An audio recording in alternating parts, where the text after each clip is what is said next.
जय श्री राम। प्रयागराज महाकुंभ 2025 से शुरू हुई एक कहानी जो अब खत्म हो रही है या अब खत्म होने को है। इस एक साल में मैंने बहुत सारे विरोध का सामना किया है। प्रयागराज से शुरू हुआ था वो विरोध, लगा कि अब ठीक होगा, महाकुंभ के बाद ठीक होगा।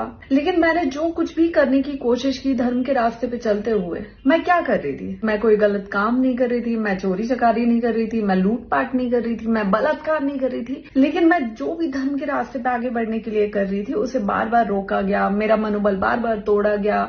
जिनको लगता है कि महाकुंभ से अभी तक मैंने धर्म को धंधा बना के करोड़ों रुपए छाप लिए, मैं आज बहुत उधारी में हूं।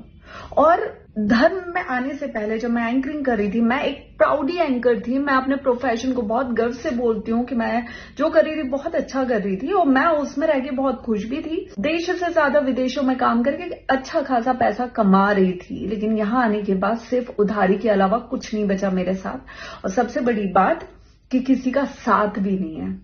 आज मैं ये सब आपको क्यों बोल रही हूँ? क्योंकि मैंने लगातार इस एक साल में जो कुछ भी करने का प्रयास किया है उसे रोका गया है, उसे तोड़ा गया है, उसमें विरोध उत्पन्न किए गए। और यही सेम चीज इस बार माघ मेला में भी मेरे साथ हुई है, जिसकी वजह से मैं बहुत ज्यादा हताश हुई हूँ।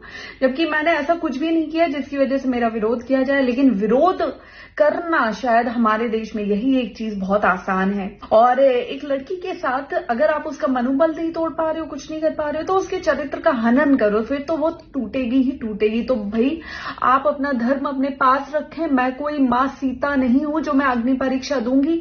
एक साल से जितनी परीक्षाएं देनी थी, जितना जो करना था मैंने कर लिया। अब बस बहुत हुआ।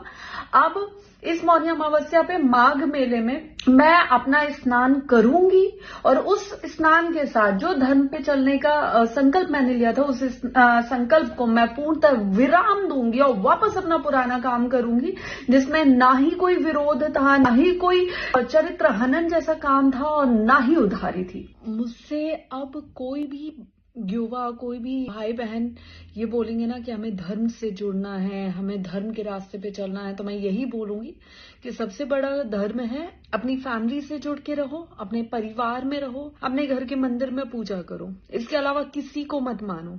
मेरा इस धर्म से जाना सिर्फ जाना नहीं होगा, एक विद्रोही मानसिकता लेकर जाना होगा। जय श्री राम।